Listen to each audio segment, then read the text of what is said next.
구약성경 1002면입니다. 이사야 30장 18절에서 26절까지 한 절씩 교독하겠습니다.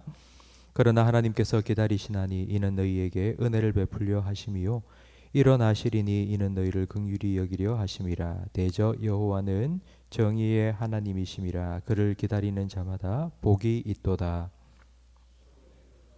예루살렘에 거주하는 백성아, 너는 다시 통곡하지 아니할 것이며 그가 내 부르짖는 소리로 말미암아 내게 은혜를 베푸시되 그가 들으실 때에 내게 응답하시리라. 주께서 너희에게 환난의 덕과 고생의 물을 주시나 내 스승은 다시 숨기지 아니하시리니 내 눈이 내 스승을 볼 것이며 내가 오른쪽으로 치우치든지 왼쪽으로 치우치든지 내 뒤에서 말소리가 내 귀에 들려 이르기를 이것이 바른 길이니 너희는 이리로 가라 할 것이며 또 너희가 너희 조각한 우상에 입히는 과 부어 만든 우상에 올린 금을 더럽게 하여 불결한 물건을 던짐같이 던짐에 이르기를 나가라 하리라. 내가 땅에 부린 종자에 주께서 비를 주사 땅이 먹을 것을 내며 곡식이 풍성하고 기름지게 하실 것이며 그날에 내 가축이 광활한 목장에서 먹을 것이요 밭가는 소와 어린 나귀도 키와 쇠스랑으로 까부르고 맛있게 한 먹이를 먹을 것이며 그게 살육하는 날 망대가 무너질 때에 고산마다 줄령마다 그 뒤에 개울과 시냇물이 흐를 것이며 함께 읽습니다. 여호와께서 자기 백성의 상처를 싸매시며 그들의 맞은 자리를 고치시는 날에는 달빛은 햇빛 같겠고 햇빛은 7배가 되어 7날의 빛과 같으리라. 아멘. 우리나라 전통 민요 아리랑을 여러분 잘 아실 겁니다. 그 아리랑의 마지막 소절은 나를 버리고 가시는 님은 십리도 못 가서 발병이 난다입니다. 은근슬쩍 가지 말라고 이렇게 붙잡는 겁니다.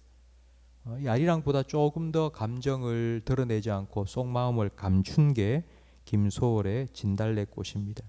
나보기가 역겨워 가실 때에 내가 고이 보내드리겠습니다. 진달래꽃 뿌려드릴 테니까 살뿐히 들여밟고 가십시오. 나는 절대로 죽어도 울지 않겠습니다. 뭐 이런 시인데 이건 잘 가라는 뜻이 아니라 빙빙 돌려서 가지 말라는 것입니다. 그런데 하나님께서는 우리에게 하나님의 말씀을 전하실 때에 빙빙 돌리지 않습니다. 하나님은 단도직입적으로 아주 직설적으로 그냥 말씀을 탁 해주십니다. 오늘 우리 함께 읽은 18절 말씀에 보니 그러나 하나님께서 기다리신다고 말씀하십니다. 하나님께서는 우리를 기다리고 계십니다. 근데 그 기다리는 이유가 무엇인가 하니 우리에게 은혜를 베푸시고 긍휼을 베풀어 주시기 위해서입니다. 우리가 하나님께 부르짖고 기도하며 하나님께로 돌아가면 하나님께서는 우리의 기도에 응답하시고 은혜와 긍휼을 베풀어 주신다고 지금 기다리고 계십니다.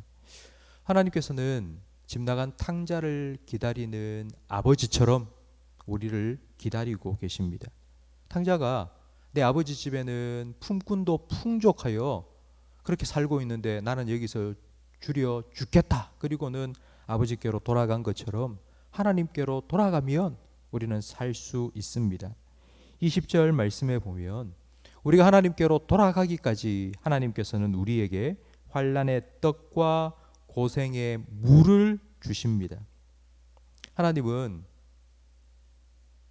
하나님을 떠나 자기 갈 길을 가는 우리 앞길에 진달래꽃을 뿌려주지 않습니다.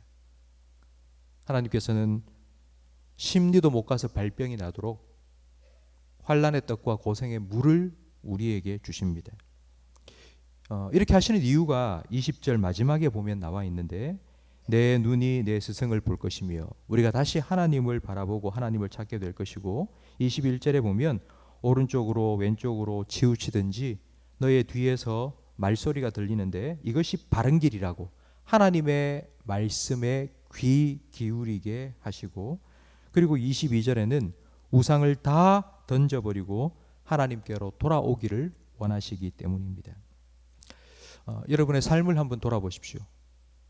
여러분이 뭐 계획하고 하고 있던 일들이 갑자기 막히고 잘 풀리지 않고 힘들고 어려운 일이 생겼을 때, 그때. 그런데 그 다음 장면은 여러분이 하나님 앞에 나와서 기도하고 하나님 앞에 엎드려 하나님께 부르짖는 장면 아닙니까? 하나님께서 우리 가던 길을 막고 때로는 일이 풀리지 않아 답답하게 만드시고 그리고 힘들고 어려운 일을 주시는 이유는 바로 하나님 앞으로 우리를 부르시기 위해서입니다. 우리가 하나님께로 돌아가면 23절부터 26절까지의 회복의 은혜를 우리에게 베풀어 주십니다. 다시 하나님께서 비를 이 땅에 내려서 땅을 회복시켜 주셔서 우리가 수고한 것보다 더 풍성한 결실을 얻게 하실 것이고 기르는 가축들로 번성하게 됩니다. 그리고 모든 상처를 싸매 주시고 그리고 메맞은 자리도 치료해 주십니다.